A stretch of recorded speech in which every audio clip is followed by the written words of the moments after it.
¿Qué pasaría si utiliza los elementos del delito y me lo dice? ¿Qué es el delito? Utilizando los elementos del delito, dígamelo. Es una conducta típica que es culpable. Sería la conducta tipificada en la ley. Esa es la respuesta correcta. Cuando hablamos en términos jurídicos penales, ¿no? Esa es la pregunta, por ejemplo, para un examen que está en el título de abogado. Es la conducta típica de jurídica culpable. Ese es su corriente, es respetable, ¿no es cierto? Etcétera. No se sabe si de acá en adelante, que termine yo ahorita en la cárcel, usted ya remerite y cambie de una posición doctrinal, ¿no? Ya esa es otra cosa, ¿no? Ya. Entonces, vamos a partir que es una conducta. Ojo, como ha dicho acá, ¿usted es colega o es estudiante? Disculpe. No, abogado. Abogado, ya está. Usted también debe tener colega, ya, listo. Tú sí eres pregrado o grado. Bachiller, ya está fuera, ya casi eres nuestro colega, ¿no? Ya casi eres nuestro colega. Entonces, tienes que refrescarte el título, ¿no? Debo entender. A ver, la conducta, esta conducta está dentro del tipo, ¿no es cierto? Es por eso que acá se ve nuestro colega es decir, solamente son tres nada más. Son tres elementos. Tipicidad, antijuricidad y culpa, son tres nada más. La conducta está dentro, pero por una cuestión, digamos, de señalar la definición de delito, es que decimos que es una conducta típica de jurídico culpable. Mejor entender, ¿no es cierto? Ya. Entonces, tenemos esta conducta, pero que está dentro acá, solamente que lo hacemos por una cuestión didáctica. Tenemos antijuricidad, tenemos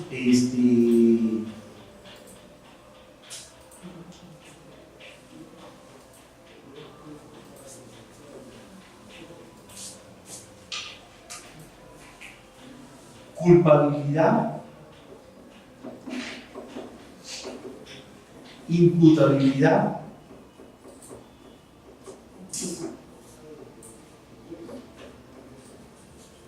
y pena. Para esa corriente eran esos los elementos del delito. Para esa corriente. Claro, nosotros sabemos que hoy en día esto forma parte de las consecuencias jurídicas del delito. Ya la pena no debería de ser, pero evidentemente que para él eran definitivamente, ¿no? Pregunta, ¿dónde se encuentra el dolo y la culpa? Aquí. ¿En la conducta? ¿Dónde se encuentra el dolo y la culpa?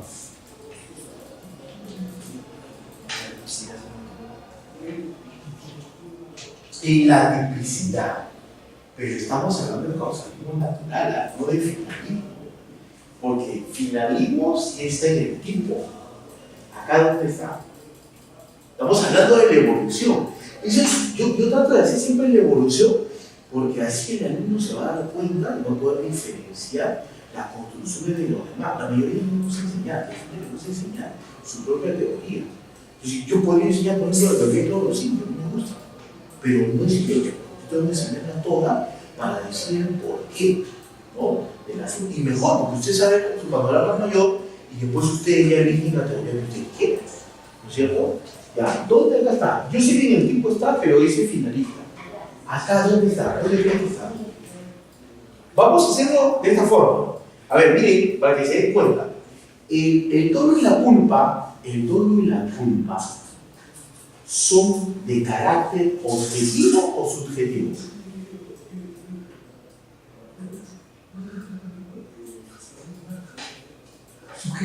Subjetivo. ¿Estamos? No, estamos. Ya. Ahora le voy a hacer otra pregunta. Olvídense de la conducta por un momento. La tipicidad, ¿es objetiva o subjetiva? Objetiva. Por lo tanto, no puede estar acá, ¿no es cierto? Ya, listo. La antijuricidad, ¿es objetiva o subjetiva? Subjetivo. La antijuricidad ¿Qué es la antijuricidad? El tipo es la norma, ¿no es cierto? ¿La antijuricidad qué es? Es lo contrario. Es lo contrario a qué? A la ley. ¿La ley es objetiva o subjetiva? Objetiva, es la norma. Es una conducta que va contrario a la ley. Tiene que ser objetiva. Ahora, ¿la culpabilidad es objetiva o subjetiva? Subjetiva. Entonces, ¿ya sabemos dónde está el valor de la culpa? En la culpabilidad. Miren cómo se dan cuenta. Solito. No, disculpe, la parte superior es causalismo, ¿verdad? El causalismo natural. Causalismo natural. Bueno, a ver. La imputabilidad. ¿Qué significa imputabilidad? Que se le atribuye un delito. Que se le atribuye, ¿por qué se le atribuye un delito a una persona? Porque es una persona. Yo, por ejemplo, ¿soy imputable o inimputable? ¿Yo soy imputable o soy imputable? ¿Por qué soy imputable? ¿Y por qué se me puede atribuir? No, ¿por qué se me puede atribuir a mí si ustedes han dicho que yo soy imputable? Porque tengo discernimiento, me doy cuenta de las cosas, porque soy mayor de edad. Ese es imputable. Y la pena, bueno, la pena es la sanción penal, que está, en este caso, está referida tanto a las excusas absolutorias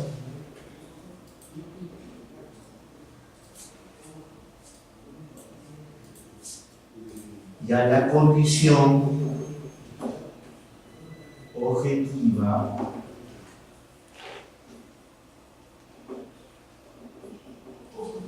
de punibilidad. A ver,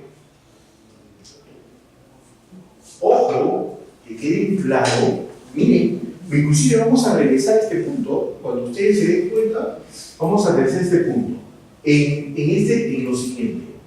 Las excusas absolutorias están contenidas, por ejemplo, están contenidas en el 208 del Código Penal, artículo 208 del Código Penal, revisen. Y la condición objetiva de punibilidad, si no me equivoco, es en el 427 del Código Penal, 427, lo que es falsificación de documentos contra la fe pública. Bueno, por ejemplo, en el caso de la ejecución absolutoria, si un padre hurta a su hijo o viceversa, ¿es delito?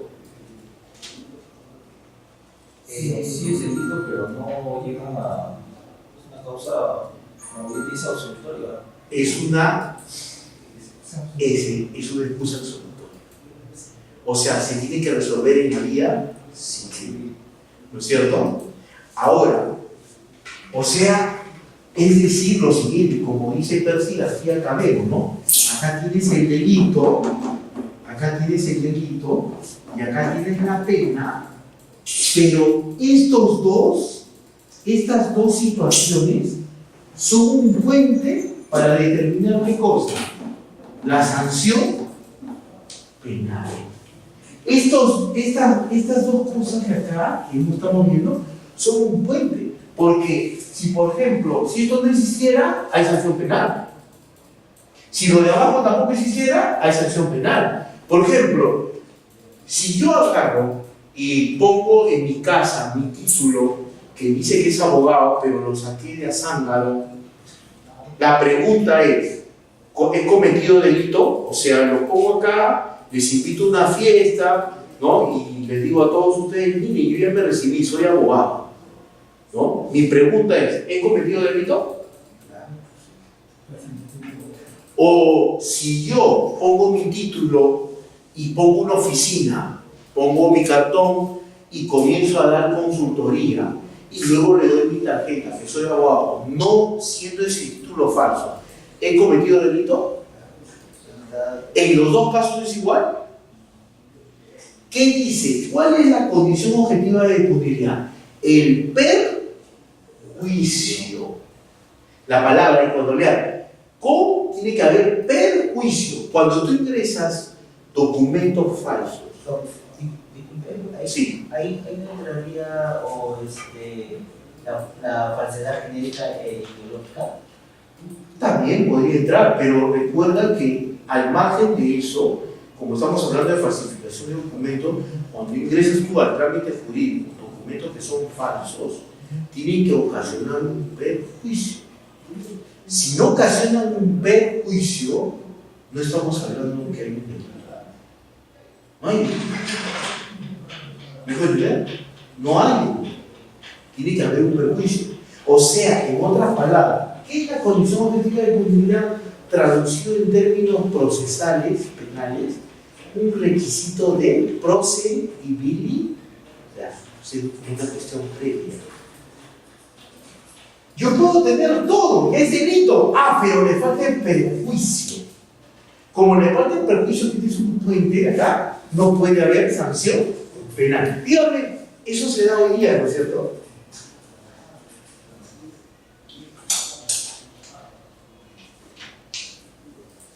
Y sin embargo, era una teoría antigua, que nosotros hemos rescatado cosas de las teorías antiguas, ¿no? Pero también hay otra situación, ¿no? Con respecto a esto, que Frank Bountis, ¿no? Sostenía lo siguiente, que la pena, ¿no? ¿Por qué lo ponemos acá? Por cuestiones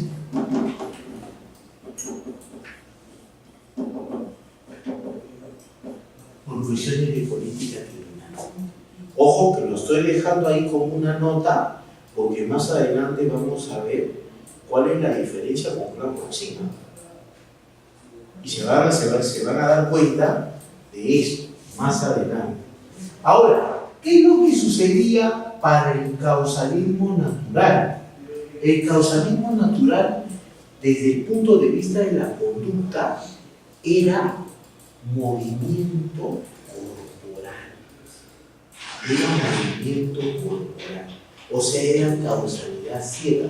Si no había movimiento corporal, o sea, si yo no te daba ni un puñetazo y me quedaba inerte, no hacía nada, tenía que haber movimiento.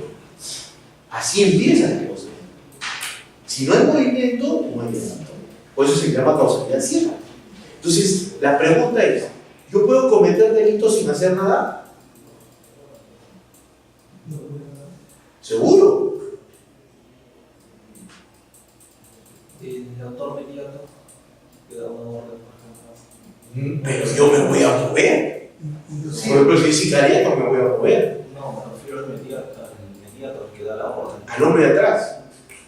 Pero igual hay una dirección, hay un manejo de la voluntad. En el código tipifica de la acción que no se debe cometer, pero sin embargo, si la persona se queda quieta. Solamente hay delitos de acción.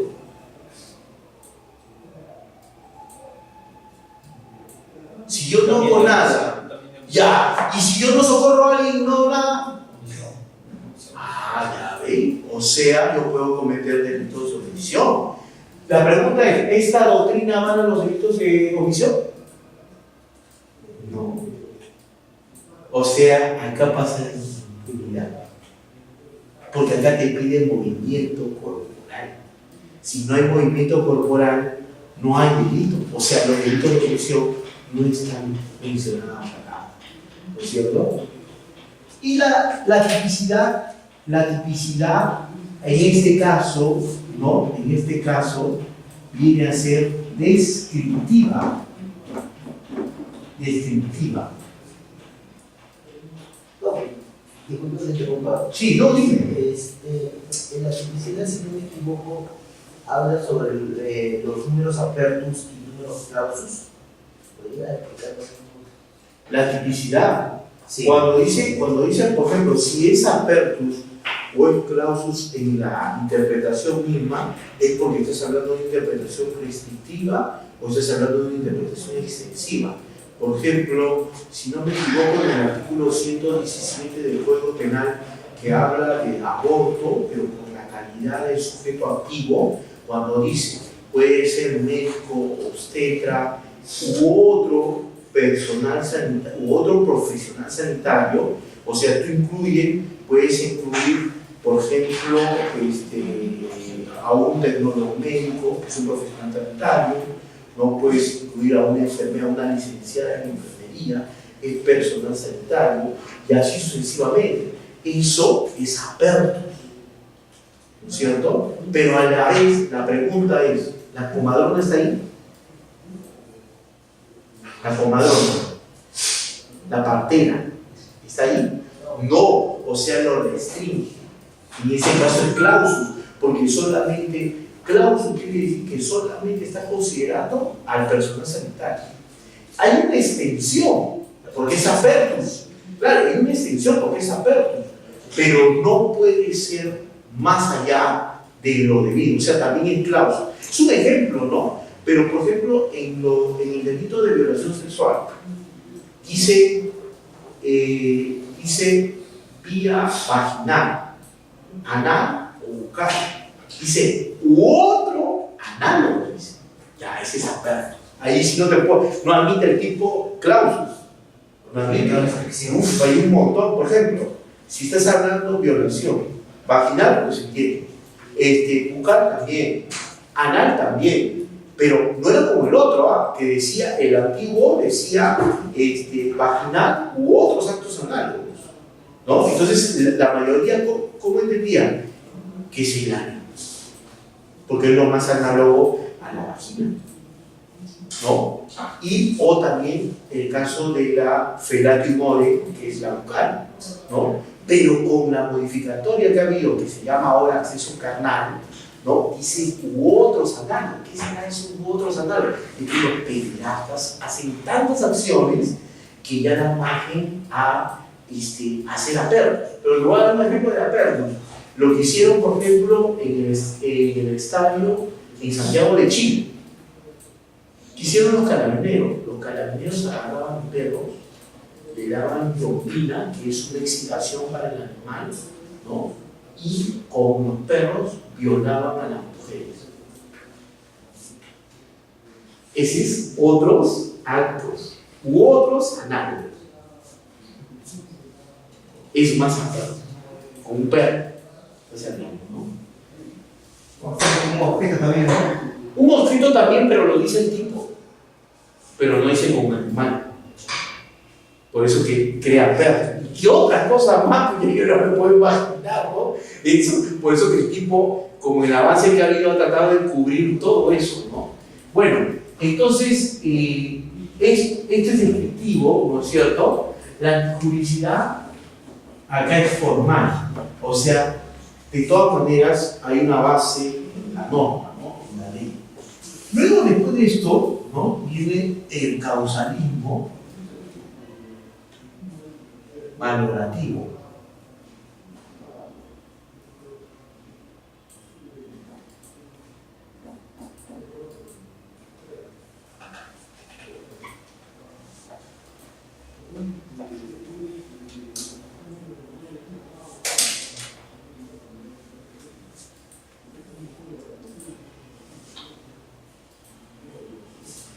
El causalismo valorativo, la conducta, ¿no? Ya no es una conducta cualquiera, sino que esta conducta está sujeta de acuerdo a la voluntad humana. O sea, ¿cuál es la intención?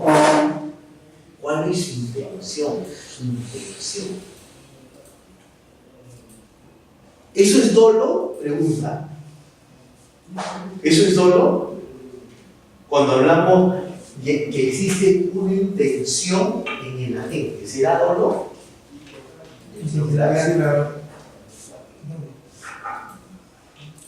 ¿Cuántos elementos tiene el dolo?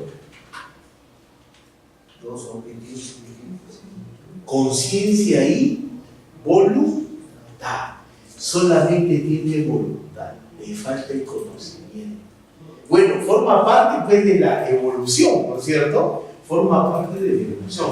Por eso se le llama solamente intención, nada más, ¿no? Como intención.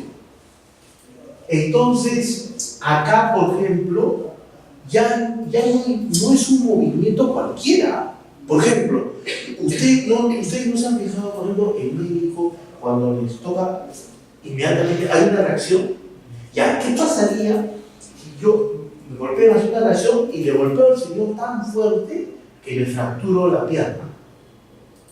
Bajo esta teoría, pregunto, ¿sería un delito? No, porque... Bajo esta teoría, sería un delito. Piensen como causalistas naturales, no piensen como finalistas. ¿Ah? ¿Sería un delito? Sí, porque hay un movimiento Un corporal. movimiento corporal. O sea, es decir, que ni siquiera el acto reflejo sería considerado como una causa de eximente. Porque ahora sí es el acto reflejo. Entonces, por ejemplo, ahora actualmente, pues no, si me pasa esto y le fracturo o lo lesiono gravemente, no es delito, porque es una acción que es espontánea. Él forma parte del algo llamado acto reflejo. Pero acá no, acá es todo movimiento corporal que produce un delito.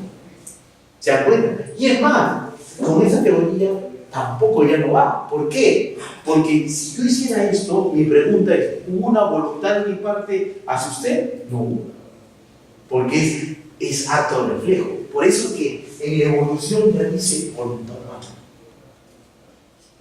Por eso te digo, piensa como si fueras de esta teoría, no pienses como finalista.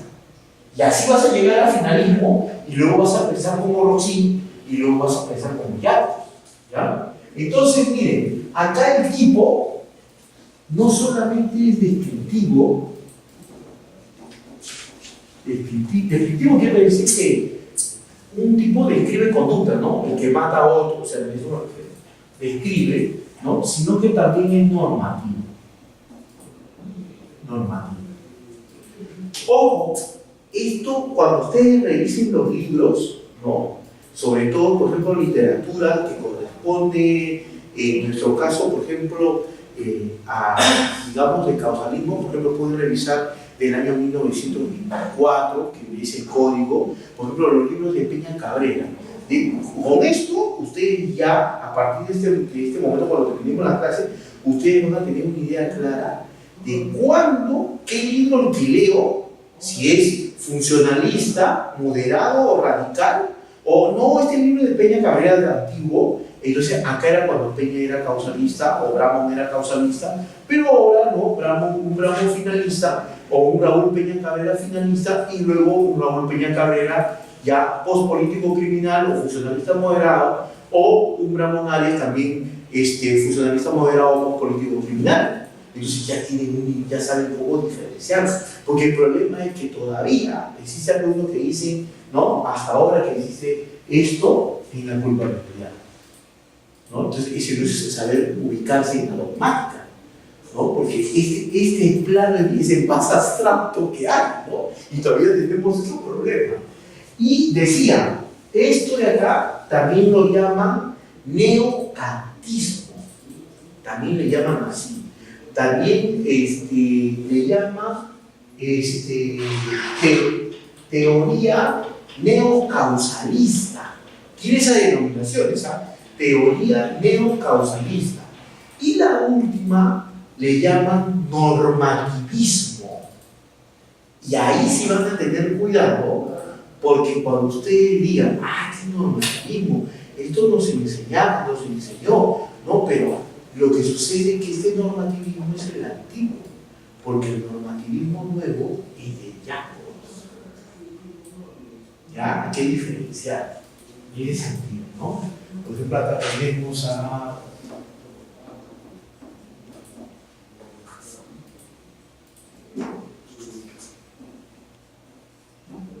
ahí tenemos el mundo medio, acá tenemos a Bombis, ¿no? Tenemos la antijuricidad. La antijuricidad ya es material. Ya no, miren, ya no es la ley. ¿A qué era la ley? ¿A qué era la ley? Acá no tenía normativo, acá se le aumenta normativo, ¿no? Un concepto normativo quiere decir, hay, por ejemplo, un ejemplo, el artículo 106 del Código Penal que dice el que mata a otro, ¿es descriptivo o es normativo? Pregunto.